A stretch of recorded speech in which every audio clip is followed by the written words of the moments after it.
Hello, I'm Anthony Chadwick, welcoming you to the first ever Royal College virtual question time. I feel very privileged. I've been asked to coordinate and chair this today. I'm the veterinary answer to David Dimbleby. No, I'm not. I'm a vet from Liverpool. You may know that we helped to organise the webinars for the Royal College. I'm going to pass you on now to Jackie Molyneux, who's President of the Royal College this year, who's going to introduce the team. Hello everybody, we're all sitting in the lower ground floor of the Royal College. I'm just going to tell you who is here around the table. So I'll start with Neil Smith, who will be next year's president, taking over in July. Hello. And next to him is Liz Branscombe, who is a past chairman of VN Council. Hello. Then there's Nick Stace, who is our new and first CEO. Hello. Bradley Viner, who is the treasurer. That's a good evening. Gordon Hockey, who is the registrar. Hi. Myself, and Jerry Davies, who is the immediate past president. Hello. So Anthony, that's everybody around the table, so over to you. That's great. We've got a great audience in. Do feel free to whiz questions over as well during, but you've been very good with, we obviously put a question box in the registration and we've had some really good questions. So the team is going to, will make their way through that. So starting, first of all, with Bradley, we have a question. What does it mean it could also count towards your continuing professional development? This webinar, either can or it can't. So which is it? So there you go. A tough question at the beginning, Bradley. That's a good question and a good place to start to clarify exactly where we are in terms of what's CPD and what isn't. And the answer is that the Royal College itself doesn't actually approve any particular activity as being acceptable as CPD or not, and that includes its own output. It's down to each individual vet to justify the work that they do as being CPD, and that allows a considerable degree of flexibility. And I'd like to give a plug. I know everybody's at their computers at the moment, so perhaps bookmark this page, which is the professional development record at www.rcvs-pdr.org.uk. That's the PDR, the Professional Development Record, which is a great place for actually recording your CPD. And if you go to that, you'll see that there's a drop-down box which actually gives you a really good idea of the range of different activities you count as CPD. And then the onus is on you, as a responsible professional, to justify how that particular activity brings about professional learning and informs the way that you practice. So I hope that will actually achieve those ends today. That's great, Bradley. It's great now, of course, that we've got all the different ways of also being able to do CPD, but the actual website that you were talking about, I really like, because there's a box in there as well to reflect on what you've learned from you know, the lecture or the course or whatever you've been on, which I think is also very useful, isn't it? Absolutely, and even then returning back to it a little while later, sharing it with other people, getting their opinions on your learning, and returning back to it in the cold light of day, and thinking back to what you learned and see if it's changed with the benefit experience, and see whether you've actually applied it to your work.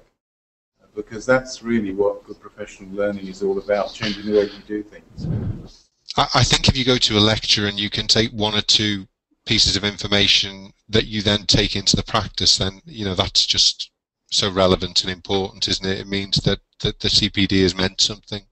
It is, but you don't have to go to a lecture in order to carry out CPD. That's the important message. I think Bradley's very keen on reflective learning. We ought to make the point that the PDR's also got a section which is a calendar, and you can start to program what you're going to learn and plan a scheme of things that you want to do in the future. So it's about reflecting and about looking forward and putting together a program that's going to suit your particular requirement. Great. Just so everybody knows, we've got the PowerPoint going on in the background, really just to give you a flavour of what the Royal College is getting up to, so it doesn't necessarily reflect the exact question that we're on. The second question is about the supply of vets, and I want Neil to tackle this one first. The question is, are you listening to the chorus of calls for the absolute need to control the number of veterinary surgeons being produced, and thus the need to stop any more universities being set up. We are yet to see the effects of the increased numbers from Nottingham, and I think this is about the new university also being suggested in Guildford in Surrey. So Neil, do you want to address that one? Yes, thank you, Anthony. There has been a lot of discussion in the veterinary press and elsewhere about the fact of Surrey setting up and whether this creates an oversupply of vets. First of all, we'd like to say, because the role of the Royal College of Veterinary Surgeons is to make sure that veterinary surgeons that we register meet the professional standards that we set. We do not have a governing role over the establishment of veterinary schools other than for their standards. I do think it's quite interesting, though, the 2 points. One is that there's been a lot of outcry over Surrey and the numbers, but there hasn't been any outcry over the past few years about the existing veterinary schools significantly increasing their numbers. And the question should be about the absolute numbers rather than necessarily than how many schools. I think it's also worth taking into account, if you look at the new registrations, people who've registered with the college each year over the last few years, they stayed fairly constant, that just over 45%, I believe, are actually from overseas graduates. So there is obviously, there are people who think that it's worthwhile coming to this country to register as MRCVSs, which might sort of call into question the issue about whether there really is an oversupply or not. Having said that, because of the interest and the concerns that's out there, we have actually just commissioned a survey of the last 5 years' recent graduates, and it's going to ask questions like how long it took them to find a job, where and what kind of work, to see if there are actually any trends that may reflect the output of veterinary graduates compared to actually the job market. That's great, Neil. Just a few questions coming in just on general audibility of the speakers. We've got 2 or 3 who can't hear very well. How is everybody else finding the sound? Can they hear the college speakers? Actually, what's happening is that they're obviously in one of the offices downstairs, and there is one microphone which is sounding for being used by everybody. Good when you talk, but not the others. Could we just perhaps get the can we get the microphone closer to the speaker who is actually giving the answering the question? Is that possible for the next one? Just see if that improves things. Because we're moving on to Liz now, and Liz is going to talk a little bit about some of the veterinary nursing topics. So Liz, the first question is, what can be done to increase the number of VNs being able to train and increase the retention of RVNs within the profession? Is it appropriate for vet surgeons to take vet nursing jobs? Hello. There's 2 or 3 different points raised within that question. The first part, what can be done to increase the numbers of VNs being able to train? I think the main thing that will increase numbers obviously would be to increase the numbers of training practices, so employer engagement with training nurses within practice. And actually, although there is an opinion that there is a shortage, and there is to a degree a shortage of veterinary nurses, but within the last couple of years we've seen an increase in the numbers of practices wanting to become training practices. In 2012, a total of 132 new training practices were registered, and this year alone there have been 31 new training practices. So that's encouraging and shows that there are practices and people willing to commit to the training of nurses. And just to update people on figures, at the moment there are currently around 4,099 active students enrolled. So hopefully within the next couple of years we'll see more nurses coming into practice and qualifying. You're saying, Liz, that we've got new practices coming into the system. Are practices leaving the system as well? Training system? I haven't actually got figures for that, but I think that the overall impression is that the numbers are up. So there aren't many leaving. Great. Another question that was asked by the delegates was, whose responsibility is it to ensure there are enough SVN training placements to meet the constant demand for RVNs? And what does the college suggest to ensure supply meets demand? Okay, can I just go back to the previous question? I think, yes, sorry. Sorry, the second part of, or another component of that question was what can we do to improve retention of RVNs within the profession? And I think that obviously job satisfaction, nurses feeling valued in their role, and being given the opportunity to practice veterinary nursing as part of the practice team has a lot to do with it. We also want to obviously provide a reasonable wage and salary for veterinary nurses. So I think those are quite big factors. And also maybe because of the numbers of female veterinary nurses, we might be worth employers considering more how they can make it easier for mothers to return to work after having children. So I think that perhaps more could be done to encourage retention within the profession. And then the last part of that first question, which was, is it appropriate for veterinary surgeons to take veterinary nurses' jobs? I think it isn't appropriate at all, and the two roles are very different, and veterinary surgeons are not trained to carry out a nursing role.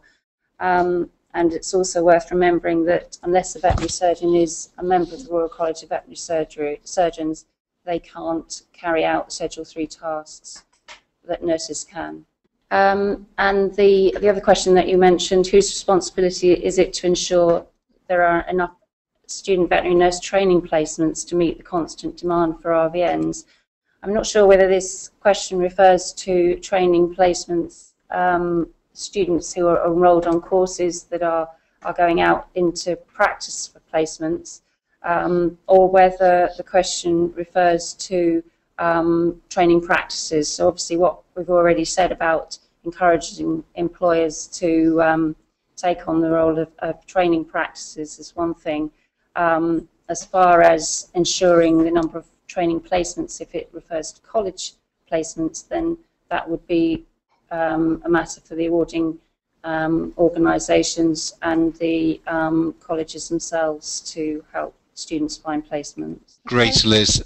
Yeah, there's one more question. I'm sorry, I'm giving you a bit of a grilling here, aren't I? But we'll get somebody else involved in a minute, one of the other team. Why is it not compulsory that all practices employ a qualified VM? This would offer, the questioner says, a universal standard of patient care, and also practices would want to train their own nurses. Any thoughts on that one?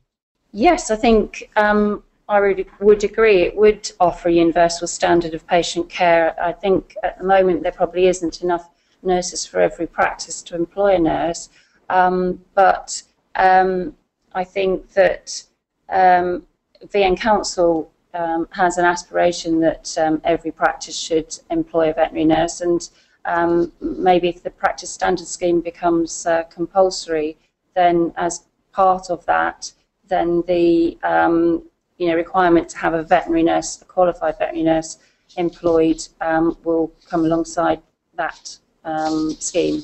That's great, thanks Liz.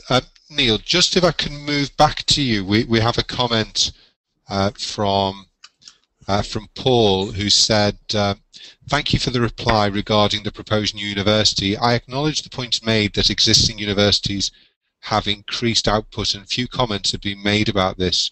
Rumour has it that other universities apart from Surrey may be looking to set up. Nevertheless, it is the total production of vets that is relevant. A few years ago in Spain, our taxi driver was a veterinary surgeon. I think he's, making the point, are we potentially going to be training too many and have a problem of oversupply? Well, I think thanks for that. I think that's one of the reasons why. Well, that is one of the reasons why we're actually doing the survey, because to be able to find out if there are trends, to provide that information. So that was Jackie dropping her phone. To provide information for others to take on, because I said we are here for setting standards, but if the study that the RCVS is undertaking will actually provide evidence that others may wish to use to take the argument forward as to whether either there is or there is going to be an overproduction. I just wanted to come in. Great. Yes, Jackie. The reason I dropped my phone is because I was trying to look for some notes I took yesterday. I was actually at a meeting in House of Commons yesterday about at the Science Committee, and some of the things that there was the guy who now heads the privatised forensic laboratory, and he was saying that they have a real trouble recruiting enough science graduates they don't have any practical training, they're not self-motivated, they don't have problem-solving skills, they have poor written and communication skills, they lack attention to detail, they lack the ability to admit their mistakes, and they lack experience in industry. And while he was saying all of that, and that's why I needed my phone to be able to read that out, while he was saying all of that, it did strike me that veterinary surgeon graduates would fulfill almost all of those things. And so I think that we shouldn't just think about vets only working in veterinary practice after they've qualified. I do know that lots of people go into veterinary science because they want to work as veterinary surgeons, but they are very well qualified to actually do other things other than just being practicing veterinary surgeons. No, and we of course see that all the time, don't we? Where vets can show up in very weird and wonderful places. So I think it's a great overall education, isn't it, Jackie? Yeah, and it does teach you an awful lot of things that people in industry are looking for in science graduates. They're part of veterinary training. Absolutely. Could we just get Bradley a bit closer? I just dropped a comment that the really weird graduates can even end up in the army, like Neil. Neil, you've got a chance to reply if you want to. I'm saying nothing. Just court-martial him, Neil. Jackie, another question for you, if you don't mind.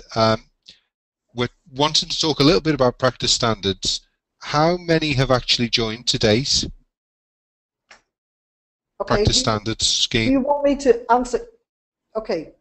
At the moment, we have 2,685 premises in the scheme, which is out of a total of 5,430 practices on the Register of Practice premises. So it's about 50%. Yes. But we've had some stats from a different survey we're doing to suggest that it tends to be the bigger practices who join the scheme, i.e. those that employ more than 6 veterinary surgeons. So in fact, the fact that we've got 50% of the premises, and they tend to be the ones that are employing more vets, suggests that we actually have more than 50% of vets working in registered practice scheme premises. Do you understand the logic there? Yes. No. That's good. We've got a secondary question come from one of the delegates, just saying, it's been fairly torrid for them going through it. What feedback has the Royal College had about the benefits to the participants? I think that the thing that most people seem to find quite torrid is actually getting all the paperwork in place. And of course, all of that paperwork are legal necessities that should have been in place in the first place. So one of the things that we have had quite a lot of positive feedback about is that although it was a real pain in the neck at the time, it actually enabled people to do what they should have been doing and to make sure they know everything is now in place. So that's quite positive. They also find it very motivational that to actually know now that all their legal stuff is up to scratch, people find very useful. Now, one of the things that we're doing, I'm sure that people know that we're looking at revising the practice standard scheme, or basically going through the next evolution. And we consulted earlier this year, got quite a lot of feedback on that from individuals and from organisations. And the new system, we're looking to make it modular, we're looking to make it much more flexible, probably less bureaucratic. One of the things we're looking to do is to allow people to send in their paperwork in advance of the inspection so they don't have to scrabble around on the day finding all the bits of paperwork. A big thing that we're doing is introducing standards of care. So one of the criticisms is that although it makes sure all the paperwork and bits of equipment are in place, that under the current system, people can have a piece of equipment but not actually know how to use it, and certainly not be using it regularly. So under the new scheme, people will get points for actually standards of care that they're putting into place and behaviours. So interestingly, going back to one of the things Liz said, is that rather than it becoming obligatory for people to have a registered veterinary nurse in their practice, they would get a significant number of points for having a registered veterinary nurse in their practice. And so we're hoping to use a carrot rather than a stick to encourage more practices to have registered veterinary nurses. The idea being under the new scheme that it does become much more aspirational and that people can use it as a tool where the whole practice can be involved in improving standards and moving people up the ladder from probably different grades of practices that can then be used as a marketing tool. I think it was very, you know, when I did it a few years ago, we went through twice we did practice standards because we moved our building, but I found it just very useful to make sure that we were complying, because of course if we don't comply with the law, you know, we can be in trouble. So I mean, every practice has to be at least at core standard, doesn't it? And I think it's a very useful exercise. It's a benchmarking exercise, as you said. So it's great that the statistics look good there, that people are taking it up. Jackie, Jerry's been very quiet. Can I pull Jerry in and ask him a question, please? Of course. I did speak earlier. Yeah. With Bradley. I haven't gone to sleep yet. Good. Jerry, I think a question particularly about specialisation. Is it likely that the all-species veterinary graduate will disappear in the next decade, i.e. will specialisation be required before graduation? I think the first thing to say is that college doesn't have a change in policy on this matter at the moment. Graduates are produced with the potential to move into all different facets of veterinary practice, including the army, as mentioned before. But I've seen an enormous change in the profession during my career, and specialisation, that's postgraduate specialisation, has grown from nothing at all to numbers of specialists with very high qualifications in all the different disciplines and ologies that you can think of. And I think there is an inevitability. I grew up as a youngster thinking I'd be a mixed practitioner. I'd be seeing cows and dogs and cats and everything else, and meeting the clients in their own places. And here I am at the end of my career, and I spend a lot of time in the dark room looking at radiographs, and you spend a lot of your time looking at scratching dogs. And I think there is that inevitability that has changed the postgraduate period, our careers over the last 30 or 40 years. The same thing is bound to happen in the undergraduate arena. As more and more knowledge is developed in the various areas, it will become increasingly difficult to produce the omnipotential graduate that could be James Herriot or a radiologist or a dermatologist. And I think there will be changes, and this will have to take place with the cooperation of the profession, who obviously know what's needed at the grassroots. It'll need the cooperation of the schools who are delivering the graduates, and it'll need the oversight of the Royal College, who will need to ensure that standards and the protection of the public and the welfare of animals is absolutely paramount. But I think, as I said at the beginning, the college doesn't, as far as I know, have any determined policy on this at the moment, but I see the whole thing as an inevitable transition. It's an interesting topic, and possibly one that it might be worth just zipping around the table and seeing whether any of the other members of the team here have got any other personal comments that they might like to make. I'm just passing the microphone to Nick. As a consumer champion, he may have something to say on this. Or if he's just passing the microphone. I'm just passing the microphone. I've got plenty to say on the next couple of questions. Who would like to go? Bradley? Yeah, I actually see the future as being a bit different to Jerry. I think that we will retain the concept of a core veterinary course that will have somebody who will graduate as now as a veterinary surgeon. But I think that within that course, we've already seen a trend towards more specialisation and more directions that people choose the electives they do and perhaps choose the rotations that they do, so that they will certainly, and they already are, likely to come out more experienced in one area than another, have carried out more practical work. They've still got that core knowledge that they can apply in different areas. And I think the code does already make it clear that it's incumbent upon veterinary surgeons to work within their own competence. And I think that that step is perhaps going to become maybe a more structured one after graduation, to make sure that graduates are, if they move away from the area in which they have been concentrating on in their studies, that they do then fill those gaps before they start working in a different area. Yeah, Neil here. I just wanted to come in and a couple of things from my perspective. I remember at college some 25 years or so ago, we had this debate about whether or not we were all going to still be producing omnicompetent vets, and the thought then was that it might need to change, but we weren't sure how we were going to do it. And 25 years on, we still have the same debate. But I think the reality is, I think reinforcing something that Bradley said, is that people are tending to stream within courses. Certainly, I mean, the RVC introduced its elective scheme over 25 years ago, which enabled a certain degree of specialisation to occur pre-graduation.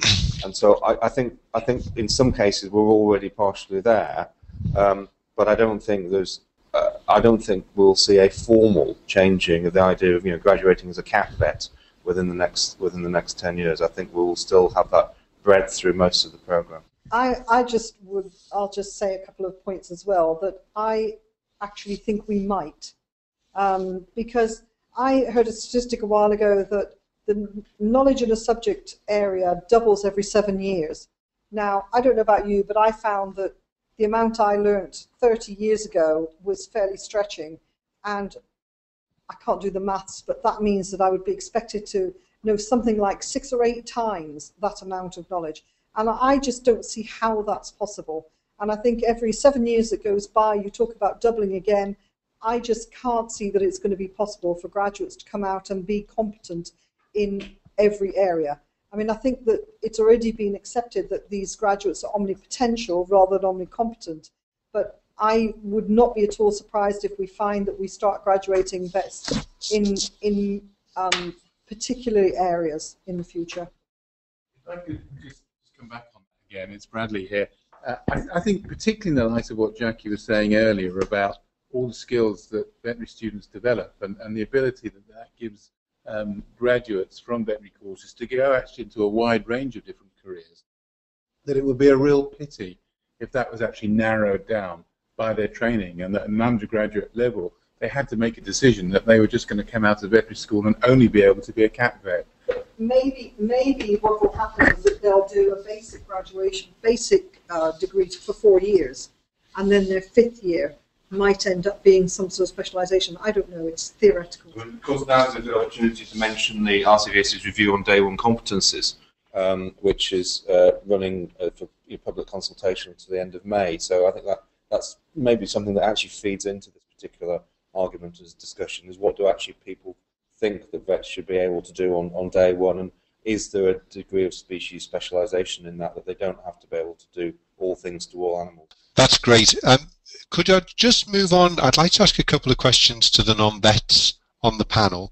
First, because we're looking at this slide at the moment, I'd like to bring Nick in. Nick is, of course, fairly newly appointed Chief Executive of the Royal College, previously worked at Which, so very much a consumer focus. And I noticed in this month's vet practice, you were talking all about becoming a first-rate regulator. So I know, going slightly off, perhaps off topic a little bit, but would you like to tell us a little bit about that, Nick, before we perhaps move on to some stuff more generally about the Royal College as well? Yes, I'm very happy to. So we launched the First Rate Regulator initiative in November at the council meeting in November. And it says it on the tin in a sense. The challenge is, how do we become a first-rate regulator, better than we have been in the past, recognising where we are good and we could improve, recognising where we haven't been as good as we could have been. And the way that we set about trying to do that was, first of all, reaching out to the profession, and nearly 5,000 members of the profession responded to an online survey, which I think is an incredibly high response rate, almost 1 in 5 vets, which is very pleasing indeed. We also went back over the last 2 years to talk to those complainants who complained about a vet or a vet nurse over the last 2 years to find out how they found the process as well. And then to provide some sort of sense of absolute independence, but also comparability to other organisations, we also looked at 15 other regulators in this country and abroad as well, to compare issues around, for example, how we are governed, our governance structures, but also some of the powers that some of the other organisations have and that we do or we don't have. So we compared ourselves, I think, pretty well against lots of other organisations that are comparable to who we are. And at the moment, we're literally, in fact, tomorrow, so when we move on to a question in a moment about transparency, I'm giving you the ultimate in transparency here. Tomorrow we're going to have a first outing of the recommendations that have come through from that at the officers' meeting tomorrow. And then, in fact, in June the 5th, I think we set aside a whole afternoon for Council to debate and discuss the recommendations.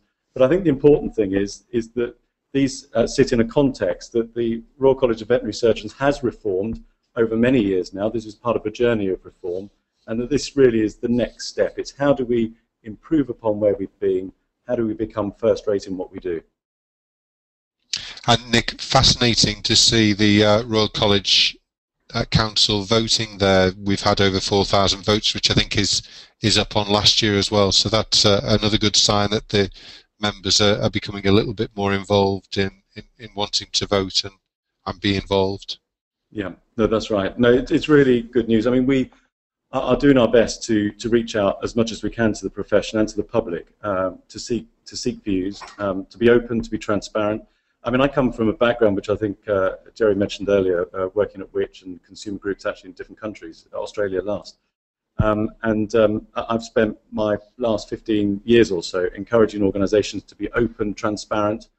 In fact, in the last job at One, we funded the campaign for freedom of information. So the whole essence of where I come from is that organisations should be open, should be transparent, should be in touch with the people that they are there either to regulate or to work on behalf of. So I bring to this job a passion for that.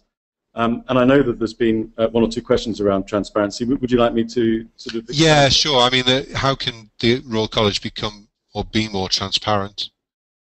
Well, I think one of the things I should say is that I've been here now for 7 or 8 months. I should stop counting, really, although I'm not. I'm just trying to give a sense of how long. But I've been pretty impressed, actually, with how open the college is. I think the default position here is to be open, and so much so that, of course, all meetings of council are held in public, and they will continue to be, even where we are discussing, quite challenging issues. Those meetings are held in public. All the papers that go to council meetings are put on the internet for all registrants and all members of the public to look at. One of the things that I've talked about, perhaps taking it a stage further than that, is in November I've outlined a new deal to council, and one part of that was that we will reveal warts and all, and we will make a virtue out of doing that. In other words, when things go well, we'll talk about it. That's probably not so difficult to do. But when things go badly, and of course they will, in every organisation, things don't always go right. In fact, one might say you're not trying hard enough if things always go right. So, but when things don't go right, we will also, of course, be very open about that as well. The second thing that's worth saying is that we are experimenting as much as we possibly can with new ways of reaching out, engaging with the profession and the public.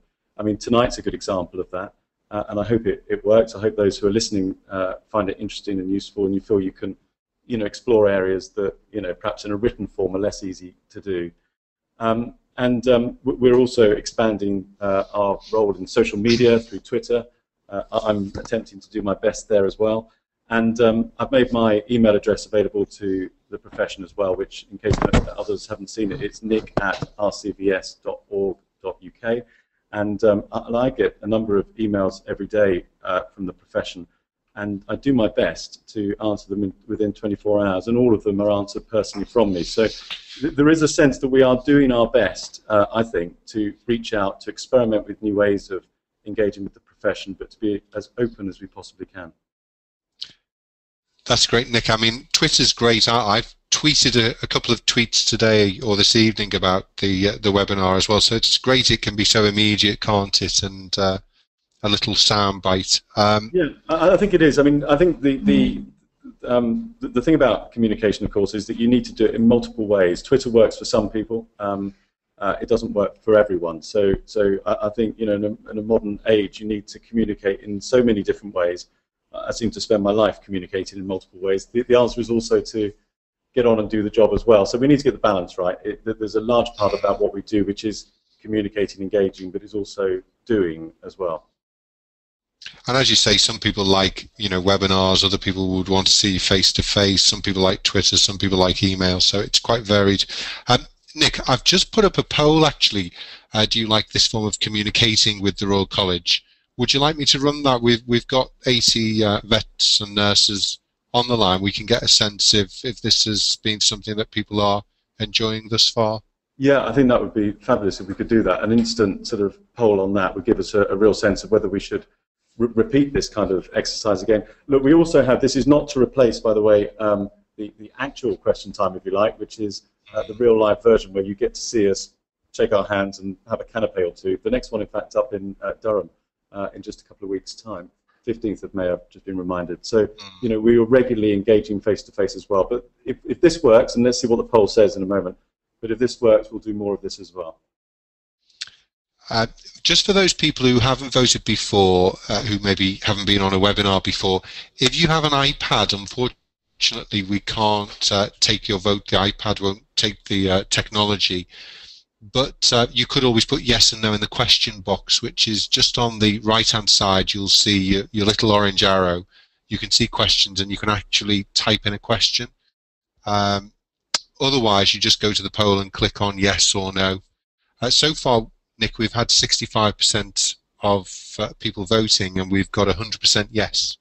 Oh, so that seems quite unanimous. Obviously, the people who don't like webinars are probably not on, but there you go. The ones who've come on seem to be enjoying it anyway. Great. Well, that's good to hear.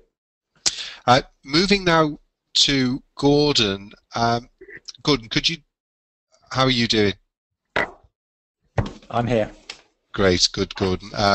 Again, we've kept the best till last. Would it be possible to make legal cascade dispensing easier and explained to the average vet? Well, first of all, I've got a lot of sympathy with veterinary surgeons because the medicines regulations as a whole are quite complicated and they have the potential to change each year. So keeping up to date is quite an issue. Although in fact the cascade provisions were introduced in 1995 and they've been largely the same since then. And just to recap, you have to choose an authorized veterinary medicine as a veterinary surgeon if you're prescribing. But if there's not a suitable one available, then to avoid unnecessary suffering, you can cascade down in the following order. So you can choose another appropriate authorized veterinary medicine. If there isn't one, then you can choose a human authorized medicine or a properly imported veterinary medicine.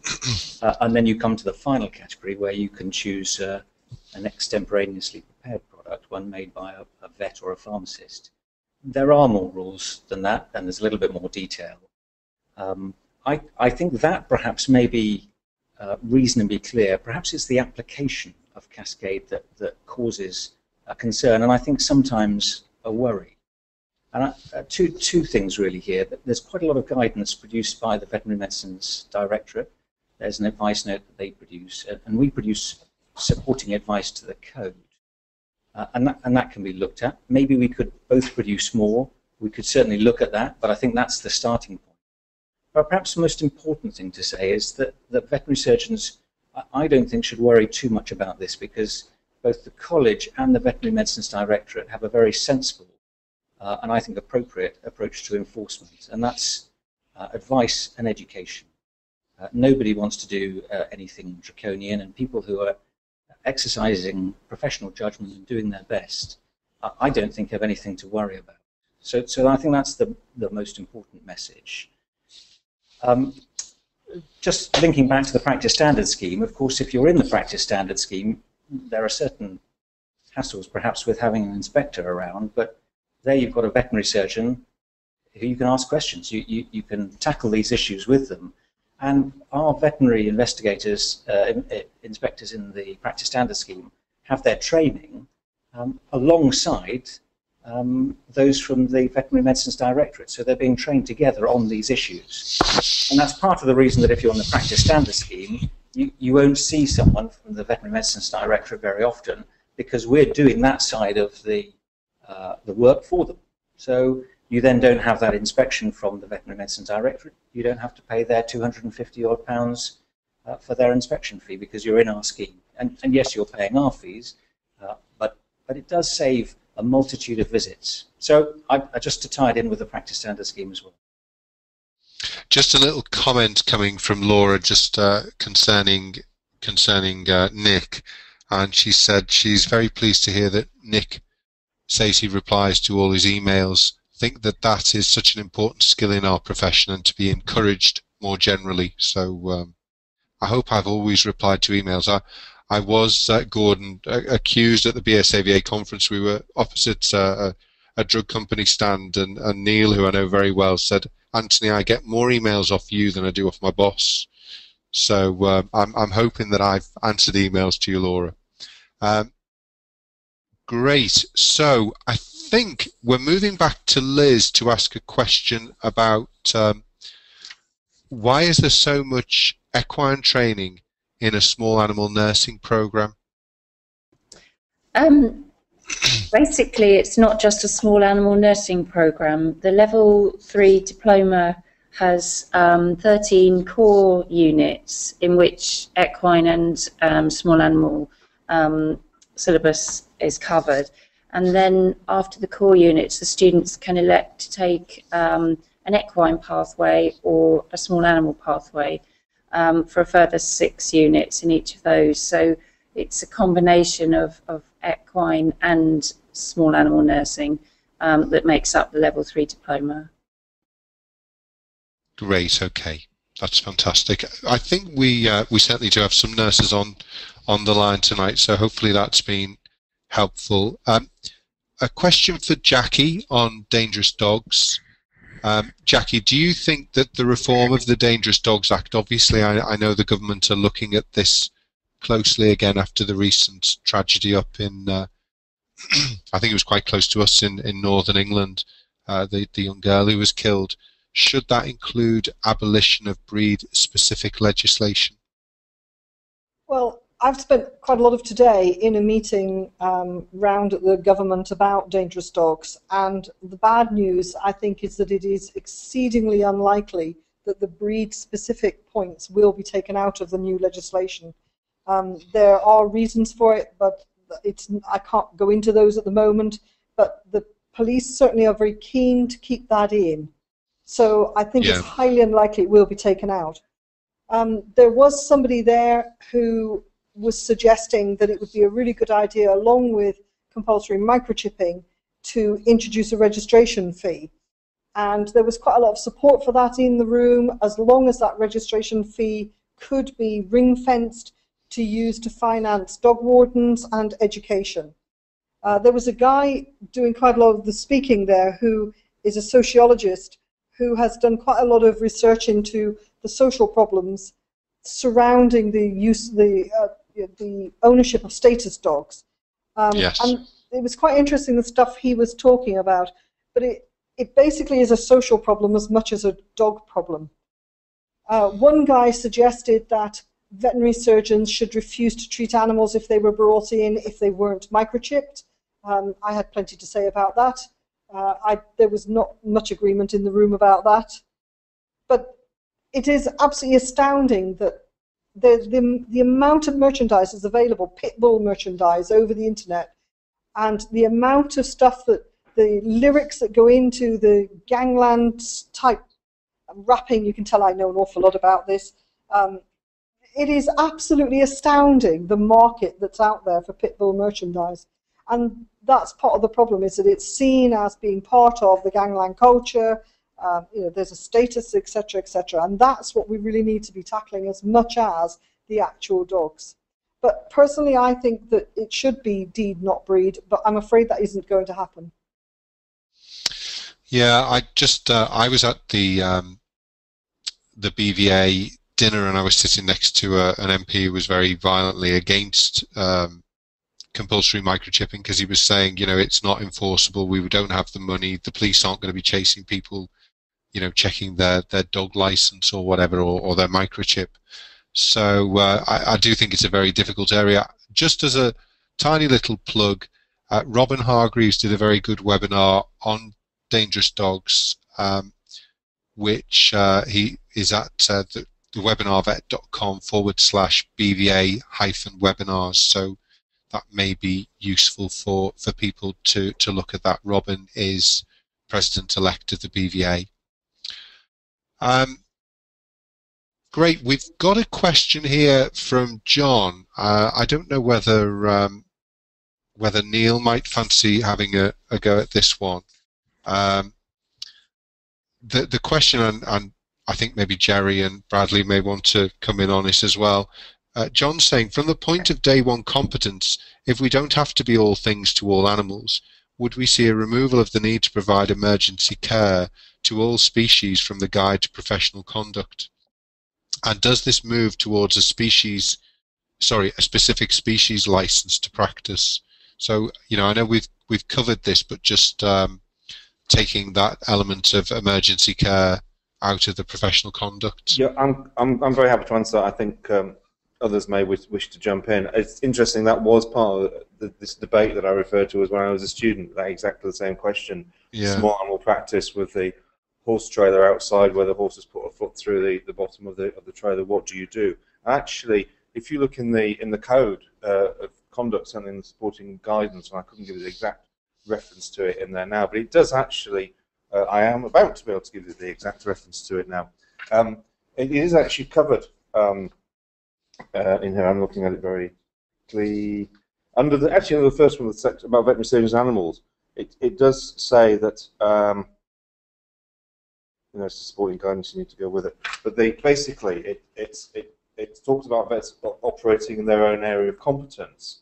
But that doesn't mean that in an emergency you are better qualified to make steps and also to arrange for an appropriate vet to attend, but you're better qualified than somebody who isn't a vet in order to do those initial piece and that initial assessment. So, but you don't. Yes, thank you, Jackie. You don't have to provide the care yourself, but you do have a moral as well as professional responsibility to make sure that animal gets the care that it requires. And so that's not meant to sound as weasel wording. That's it is there. It's something that's been discussed quite a long time. But I would much rather, if it was a horse that has injured itself in front of a small animal practice, that the small animal practitioner was involved and made steps to get the right person there. That's, I think, a professional responsibility. There are lots of people out there now who haven't touched a cow or a sheep or whatever for 30 or 40 years. President being one of them. So it's not just a day one competency issue. It's actually a professional issue. Does Bradley want to jump in on that one, or Jerry? I was on the working party that actually was responsible for producing what is now the code, which is basically a complete rewrite of what was the Guide to Professional Conduct. And this issue was discussed, not surprisingly, in significant depth. And certainly the practicing vets there did make it very clear what the practical issues were for say, a small animal practitioner having to be prepared to deal with a large animal emergency. But I think the feeling that there was on the committee, and particularly from the lay members, was that it would be seen to be a pretty bad thing if a veterinary surgeon who was a witness to an animal, a large animal, whatever, becoming seriously injured, felt able just to walk on by as a disinterested passerby, just because he or she happened to be a small animal practitioner rather than a large animal one, for example. And as Neil said, that any vet does have basic knowledge and competence that would enable them to handle a situation better than just Joe Public. So all that the code is expecting a vet to do is to do what is reasonable for somebody with their degree of competence to do to manage a situation. And in fact, you know, if, for example, one was dealing with a large animal injured in a critical area near a road or whatever, then really that might just involve the veterinary surgeon taking steps to try and keep the animal confined within the area as much as possible, keeping the public out of the way, and helping to actually contact the veterinary surgeon who had the competence and the facilities to really get to grips with the situation. Do you want to add to that, Jerry? I think the other speakers have probably stolen my thunder, but we've had this conversation in the building here many times before. And of course, the RCVS has vets in it, not surprisingly, of different qualifications. But the one thing that all the vets here always have is no equipment. And an incident could occur in Horseferry Road right now. And I would hope that every one of us in here who's got a veterinary training would be right out there trying to marshal the help that's needed. We would be better at facilitating the situation than a member of the public or the policeman. So most of us would probably help if we saw an injured wildlife animal on the road, either to move it out of the way or take it to a vet, or even if necessary dispatch it in a rather crude manner. That's a sort of moral and welfare responsibility that we would take on. And we may not have any particular equipment or training in wildlife, but I think most of us will want to try and help if we possibly can. Just remember the bad press about those human patients who've collapsed outside GP surgeries, and it is reported, usually by the Daily Mail, that the GP didn't come out of his surgery, he waited for the ambulance to come. Now, there's nothing to stop the GP coming out and facilitating. Nobody's expecting him to do necessarily some major heart surgery or anything on the patient, but we really, as responsible professionals who care for our patients, human or animal, we ought to get involved and do the best we can. The college isn't going to expect you to do something you can't do, either from an equipment or an expertise point of view. But for goodness sake, let's help. Yes. Gordon, can I just add an observation?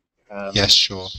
And it stems from having been here for over a number of years, and I can remember an early disciplinary case I dealt with, and I still have this same view. And all the veterinary surgeons looking at the case were shocked by the actions or inactions of the veterinary surgeon, and an animal had suffered and hadn't received treatment. I think I certainly was, and the other lawyers involved were more shocked and surprised and impressed by the actions of the young female veterinary surgeon who went out at about 3 or 4 o'clock in the morning to somebody who wasn't her client to ensure that the animal didn't suffer. Yeah. And I think that sometimes, because it's part of the profession can miss how impressive this is. It's the moral high ground, and how much the rest of the public and the animal-owning population respect this sort of action. That's great, Gordon. We've got some more questions coming in. Is everybody happy to stay a little bit longer and answer a few more? That's okay. Of course, anybody who does want to leave, you can.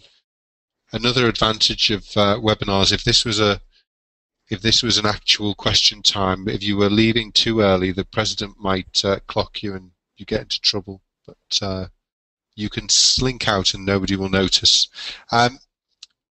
First of all, I would just say as well, voting closes, I think, on Friday. Is that right, Jackie? Yes. So if people haven't voted on tonight's At 5 webinar, o'clock, apparently.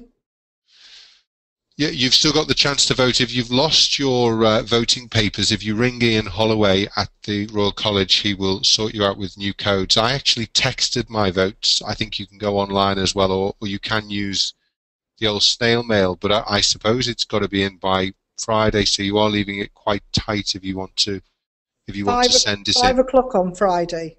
Yeah, so it'd need to go pretty quickly, wouldn't it, to get there in time. So I think you can vote online or via text. So well worth having a try of that if you haven't already done so. I think I'll ask Jerry this question. This is a question from a registered veterinary nurse, a locum called Rachel. She said she's been locum for nearly a year. I'm finding CPD very difficult to afford as I have to fund it myself. I find it difficult to find free CPD, and paid CPD is usually too expensive for me. Will there be more affordable CPD available, or a baseline for CPD charges, as I feel a lot of companies charge a lot as it is compulsory? I think starting at the bottom end or the back end of that question, I think it's very unlikely that we could see a situation where the Royal College would have some financial control on the businesses of others out in the free marketplace. So I fear that is something that we won't be able to help you with. Of course, there's been a mushrooming of the provision of CPD, and market forces will affect prices ultimately. We're in a referral practice, and we do provide CPD free. Sorry if our locum who's written in isn't somewhere near us, but I know other practices, particularly specialist practices, and maybe some of the university practices as well, are looking to provide CPD because it's a good point of contact with our customers, the referring practices, vets and nurses. So I think two things will happen. Market forces may well drive prices down slowly but surely, and secondly, there will be more and more competition to provide free or very cheap CPD for customer bases for various sorts of outlets. So keep looking hard. There will, of course, be more and more online sorts of stuff. Somebody's waving at me. Bradley wants to talk as well. So the Webinar Vet, just to give him a plug, is one such outlet. But there will be more and more of these sorts of online things that you can do. And I think Bradley will tell you about other sorts of CPD that aren't necessarily chargeable. Anthony, while they're passing the microphone around, how many hours free CPD do you have on your website? Oh, a lot. I mean, it's very interesting, Jerry speaking there, because of course Clive Elwood's webinar, well, his program, about every 6 to 8 weeks we do have one of their vets who's given a talk, obviously locally in Hertfordshire. He then goes on and does it on a webinar. So Rachel, if you're not on the mailing list for Davis, I would suggest ring them up, and I'm sure they would let you have you know, a place. If they've got your email address, then they'll email you and you can go to those. Obviously a lot of the stuff we do is veterinary. We do some specific nursing stuff, but I find a lot of nurses come to us and say, we like your stuff because it's based at a GP level, a lot of it, and if you've been qualified for a few years, that will often, you know, stretch you as well. So certainly that's there, and there is quite a lot of free stuff. We do a lot of stuff for the companies, as you know, Jackie, so there's a lot of resources there. Rachel, I'm really pleased you've asked the question, because it gives me an opportunity to stress again just the fact that CPD is not necessarily either going on or participating in courses.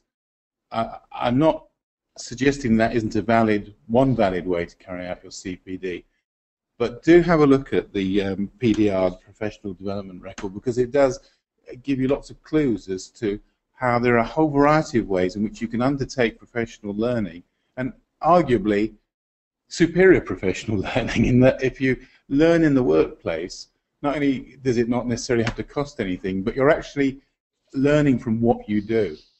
And that is probably the best way to change your performance, to improve your performance, and that's what CPD should be all about. So, for example, participating in clinical meetings. and maybe getting involved in clinical audits. That's perfectly valid CPD. Mentoring is CPD. Preparing talks and giving them to others, even if it's within the practice, that's CPD.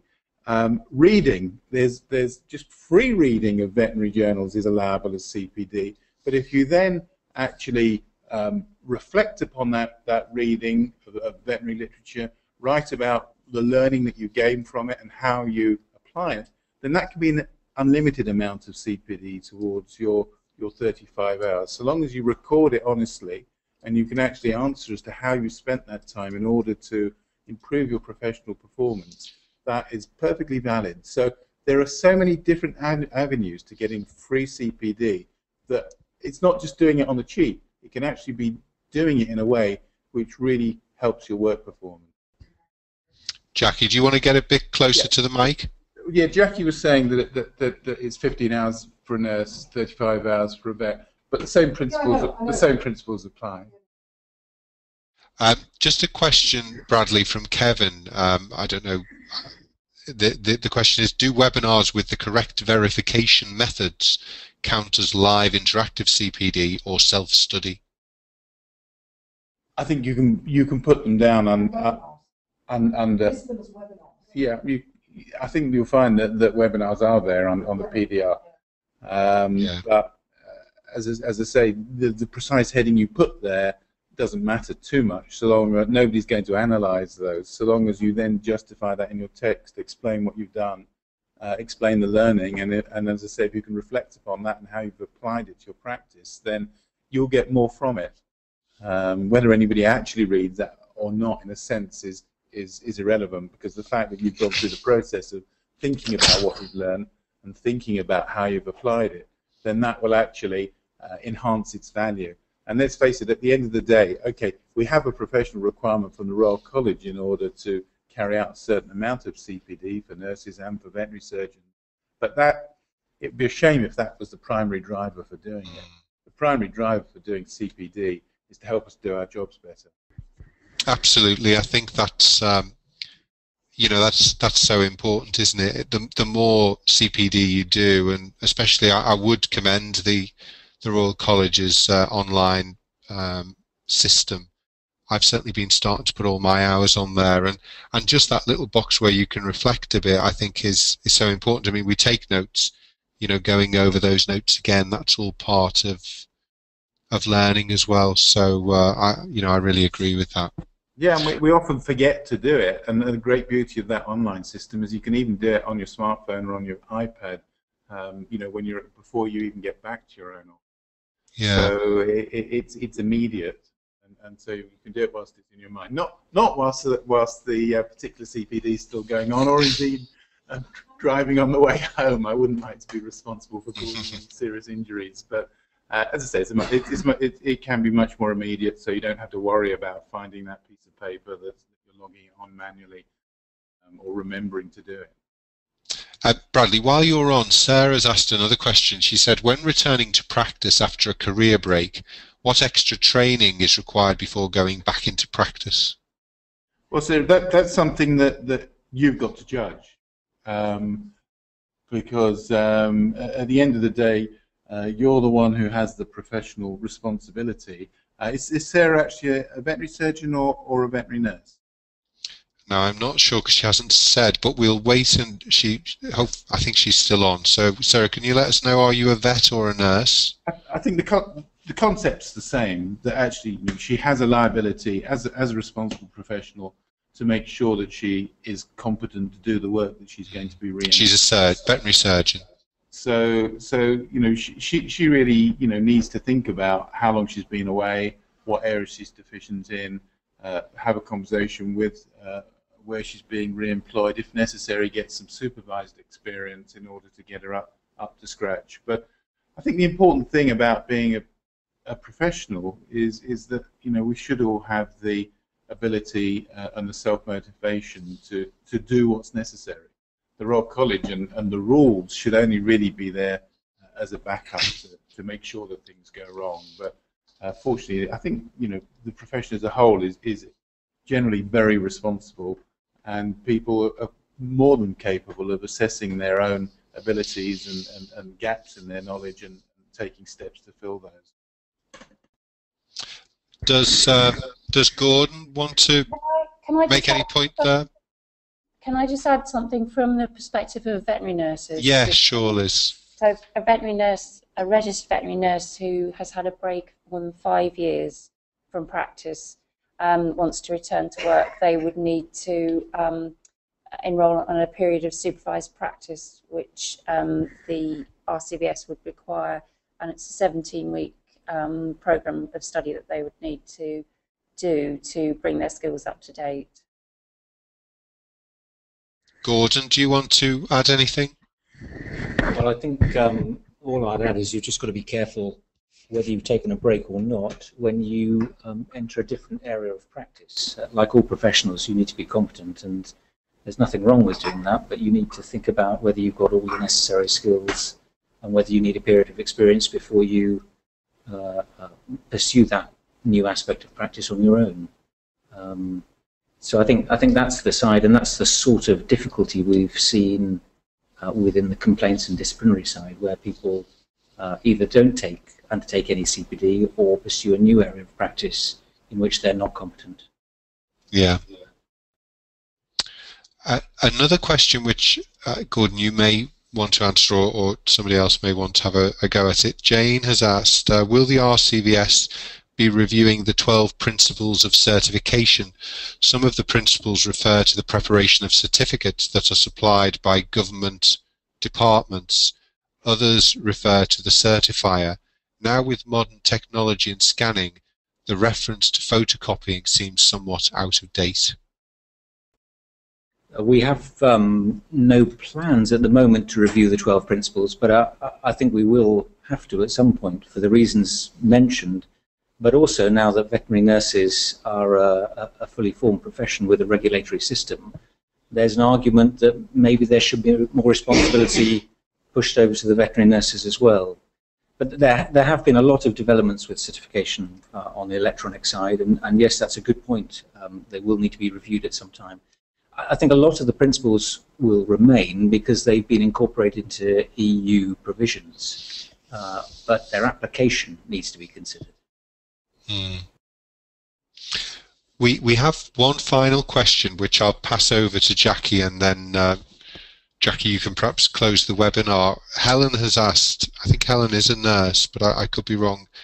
Re dangerous dogs. Should there be more guidelines for practice staff in what to do if we see a potential problem, e.g. owners who do not think their big dog is out of control and can't handle the dog themselves? I think it'll come. I actually had a question asked of me of one of my practice members about exactly that yesterday. So, but I think, yes, I think the college will give guidance, but at the moment we have to just wait for the negotiations with government to go on. But I'm sure it will come, both probably from the BVA and other organisations as well as the Royal College. But yes, I think it will come. Jackie, just before you finish, actually, Birgit is saying thank you very much to the panel for the time that they've spent. Very much appreciated. So you can't have this generous round of applause at the end that you might get at a proper meeting, but there is a virtual ripple coming your way. Thank you very much. I hope that everybody out there has enjoyed it. It's quite interesting for us when we're sitting around a table and we don't have any feedback. But certainly I think that to be able to speak to the numbers of people that we have this evening is very useful. So thank you, Anthony, for allowing this to happen.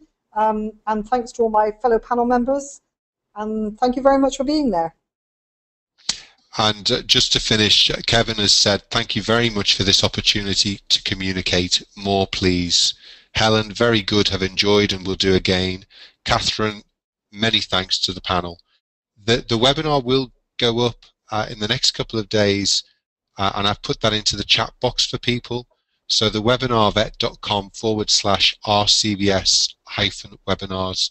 2 hours of very good webinars by Pam Mosdale about the practice standards scheme, which I know people who saw really enjoyed. Paul's saying definitely worthwhile and more attendees than if 100 miles away. Thanks. and thank you from Rita and from Sarah as well. Thanks everyone. Good night.